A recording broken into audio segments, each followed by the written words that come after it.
Hey guys, and welcome back to this channel. In this video, I'll be showing you guys how you can get your stamp from Massimo. So let's select the expedition volunteer one. I really need some raspberries, got any to spare. Leave it to me. So if you don't have any raspberries yet in your inventory, you're going to look for them and harvest them, but I do have some. So I'm just going to press on that button again, and then I'm going to get 5 of the raspberries in my inventory to Massimo. What were you about to say? Oh, right, recruiting volunteers for the Whale Canyon expedition. Don't worry, I'll make some time to help out. And we have a stamp. I really like this one.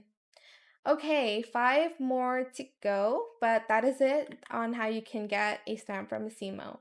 I hope it was helpful for you guys. Don't forget to like, comment, share, and also subscribe to this channel if you haven't done that already. If you have any more questions about this video, just leave it in the comment section down below.